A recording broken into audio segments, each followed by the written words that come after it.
Hello, ladies and gentlemen. Welcome to Thursday, April the 15th. Today we are going to be reviewing deserts, the 4 points we've been talking about: soil, the animals, the plants, the climate, as well as any watershed or human impact. So let's get started on that. So as a reminder, common assessment tomorrow. And it says you must complete the test if you're in class or at home. Please make sure you take care of that. Some of y'all, this is a big grade. This is a 40% grade. It's like 20 points off your whatever. If you're supposed to have an 80, you're going to have a 60 if you don't take the test. Please take care of that. The whole test is based on this one teak of knowing these different environments and how they support the plants and animals that live on them. So back to this map. This is going to be our last one. It is the deserts. And let me get rid of our little floating message thing here. So the deserts is everything you see in red. So we know a big part of Australia is deserts.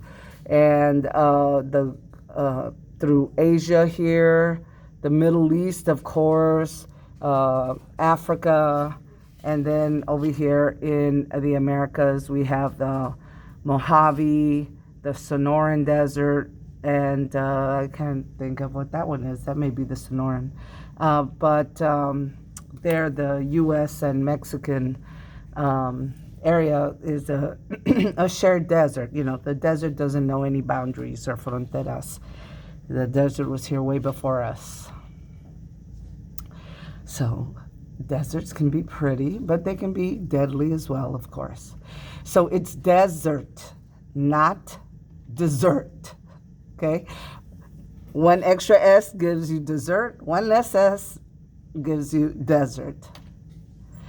So again, here is our map showing us deserts of the world. And, you know, there's a good amount of desert. And some of that area in the U.S. here, we're like about right here or so, San Antonio.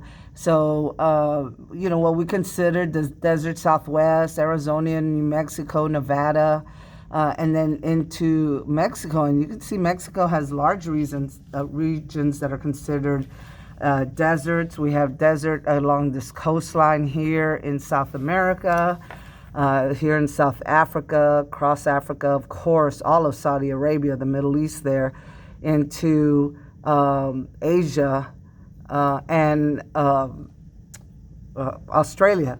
It has a huge desert as well. So there's 4 types of desert. And the first one is the Sahara Desert, which we find in the Middle East. Dry, hot desert. And then we have other deserts, semi-arid, sort of dry, is what that means. That's Sonoran Desert, which is the state of Sonora, which, you know, is right up against, it's either New Mexico or Arizona. I want to say Arizona. We have coastal deserts, so you have an ocean and then you have a desert right next to it. Having all this water doesn't necessarily mean you're going to have water here. And then there are cold deserts like Antarctica. Simply because, and so when we talked about tundra, we covered some of this information. It just doesn't rain a lot there. So it's considered a cold desert. So let's look at our 4 points here. So succulents are one of the big type of cactuses. Succulents are a big type of vegetation we're going to find in all deserts. And what they both have in common, you know, cacti have spines. Succulents are usually just have like fat leaves covered with wax that doesn't allow the water to evaporate from the plant. Like us, plants, we perspire, they transpire. Water evaporates off of plants. So if they have a waxy covering, then that reduces the amount of water that's going to evaporate off the plant. They're thick and fat because they have big giant vacuoles to save or maintain water in the plant. So they have the ability to save large amount of water within their cells, because who knows when it will rain again. And they're tolerant of salts and stuff. Other plants will wither and die, but in some instances, some plants in those 4 deserts we talked about are exposed to salt, and yet they're actually able to tolerate it. The climate is dry, not always hot, but always dry, and that's the hallmark of a desert, is the amount of rainfall that falls on the region. So less than 10 inches of rain each year, and this example is in Egypt, which is northern Africa. The wind, it depends on the desert where it's located, but it tends to be windy. There's nothing to stop the wind.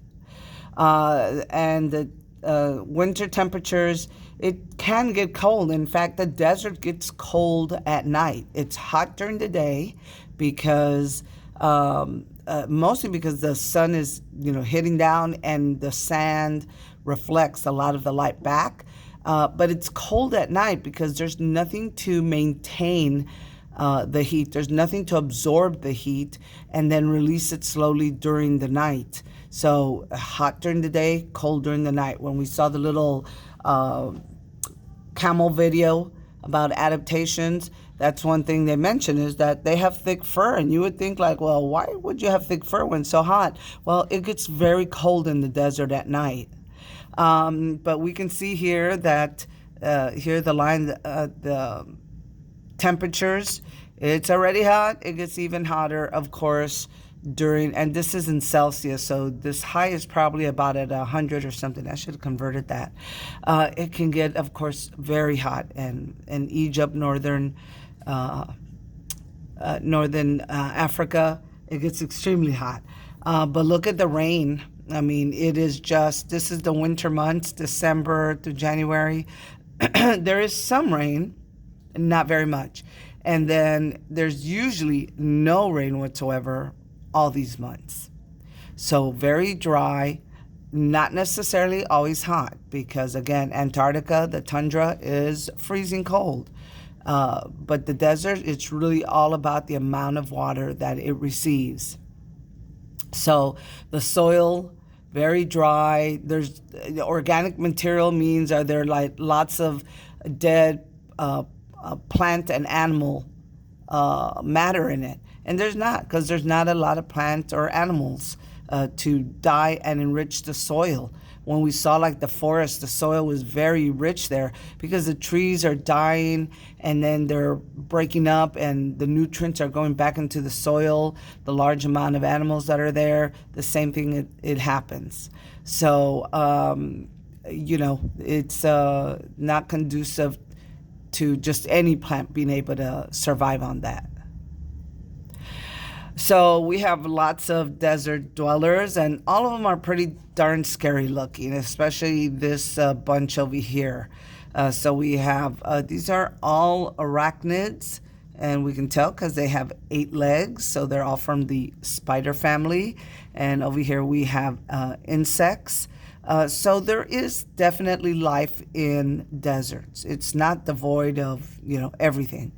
And so when we look at a desert where it's 120 and we think, my God, nothing can live there, well, we can, as we explore space, if we encounter planets that we think like, well, nothing can live there because look how dry and hot it is, all we have to do is look at our own desert and see that life is possible, even in those really hard conditions.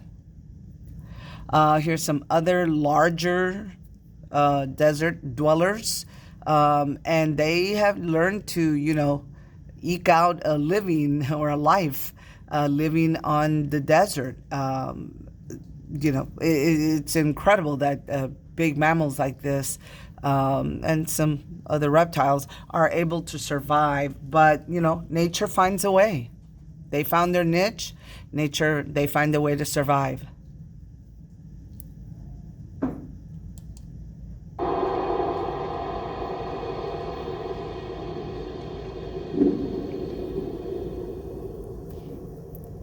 Can anything survive the North African desert when the sun is at its fiercest?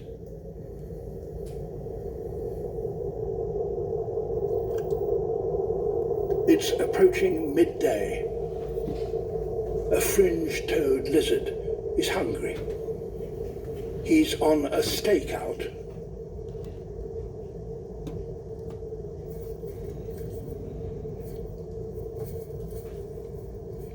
Flashy scales reflect some of the sun's rays. Nevertheless, the heat is almost unbearable. His prey hasn't left home all day. He's staking them out.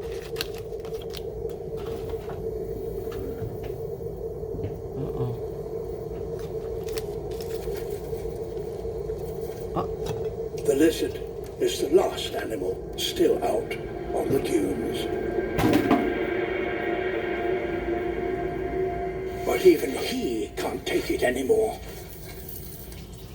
To survive longer, you'd need a spacesuit.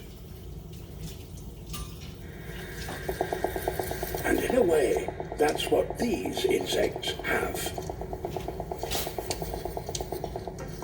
Silver ants' armored skin reflects light. They can tolerate temperatures that would kill any other land animal. Even so, they can only survive for less than 10 minutes in the midday sun.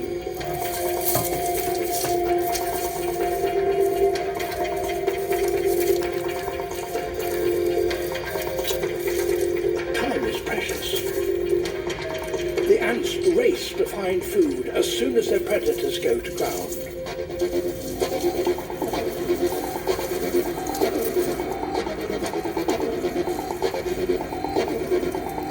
They can't afford to waste a second getting lost, so they spin to take a bearing from the sun. They log every change of direction, every footstep, in order to know exactly where they are and where their nest lies.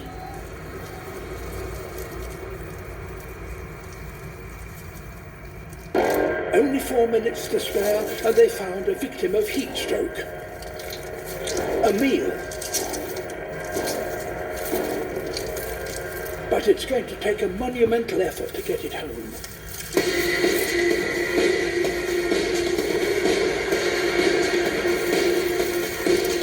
Teamwork, teamwork.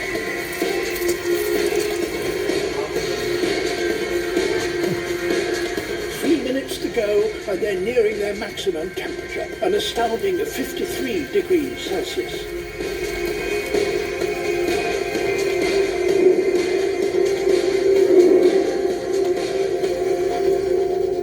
But there are already casualties.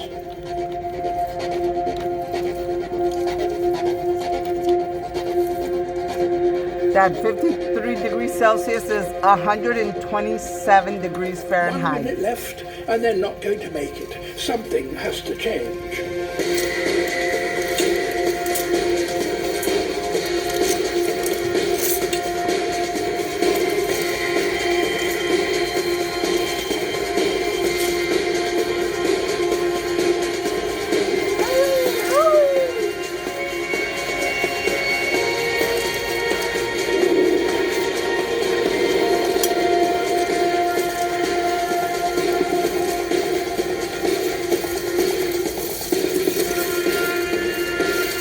I love how shiny their coats are. Uh-oh, somebody didn't make it. Like it's, reflecting the sun.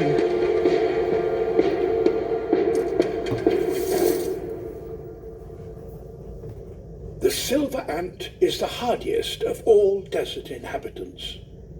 Even so, it can only survive outside in the middle of the day for a matter of minutes. Yeah, 127 degrees. Amazing. Nature finds a way. Alrighty. So some of the other desert dwellers, one thing you should see they all have in common is the size of their ears. Their ears are, much bigger than other foxes or coyotes. And that's because this is one place that heat comes out of their body and helps to cool them off. And they're either light in color or they blend in for camouflage. Even the lynx over here, you can see his ears are much bigger. Now, this kitty thing, oh my God, that is so cute. But it'll rip your face off. This is a wild cat, not like a domestic cat that has become wild. This is probably one of the ancestors of the, the kitty you have at home or whatever. But this is a wild cat, fierce. And then the other big apex predators are the large hawks. I think those are both hawks that do roam the desert there. So here is one of the big deserts, the Gobi Desert, which we see here is like India, China, a big part of China. Here's Japan. It's for you to get an idea of where I'm talking about, the Philippines. And it's huge. It is a very, very large, very formidable desert. And yet, what little water there's sometimes, the watershed is still there. The land around go into this desert. I forgot this river. And so when it rains in the desert, some water does get soaked in, but it doesn't take very much to sort of fill it up. And the water starts running off, and we get what we call in the U.S. Gully washers. People have drowned, and you would think drowned in the desert. Yeah, the water will start to run, and it doesn't soak into the ground anymore, and it creates floods. But the same thing happened. Now, the only difference with the desert, or one of the main differences, is that if you look at deserts, they're real close to what we call sea level, okay? So like the ocean is right here. This is the level of the ocean. After that, everything gets higher. Deserts are very low. So water running off is, it doesn't happen a lot unless it's a really torrential rainstorm, which does occasionally happen. But nonetheless, there may be water that it may rain enough that the water does run off. And these are usually dry creek beds, dry rivers that come back to life once it does rain. But it's the same thing. The land around where even if it's a dry creek bed, it will eventually run into that. And human impact. Well, I always think of the desert as, some place that we want to tame, that we want to make it what we want to make it. But this is nature. And, you look at Las Vegas, if you've ever been into Las Vegas, it's in the desert. And yet they managed to build a huge city there. Water is always the challenge and all those things. But, we did it. But climate change is making the whole earth hotter. That increases droughts and increases the chances of wildfire. Where there might be, it is kind of dry, but there's still something growing. Farmers want to use it for grazing their cattle. So they'll go in there and they'll burn like all the cactuses down and stuff to get rid of them. And believe it or not, these people who go off-roading and stuff are destroying parts of the desert. It's an attraction because there's nothing there and not very many animals. There's not a big fear that you're going to kill one of them. But they're still destroying the vegetation and the biome as they are doing that. So that is the end of our review for the desert. You're going to have a Ed puzzle. And we were going to watch the movie together, but we made it into an Ed puzzle. It's also from the series we've been watching of Our Planet. You need to do that. There's just one graded discussion question. And then you need to make sure that you check Schoology and that you've done the labs or anything that's marked summative. Those are 40% grades, okay? Common assessments, labs, 40% grades. Make sure you take care of that. Alrighty, that's all I have for today. If you're with me in Zoom and of course here in class, I want to see that you've done this graded discussion before the bell rings, and then that you're watching that Ed puzzle. Other than that, have a terrific day. Bye, people.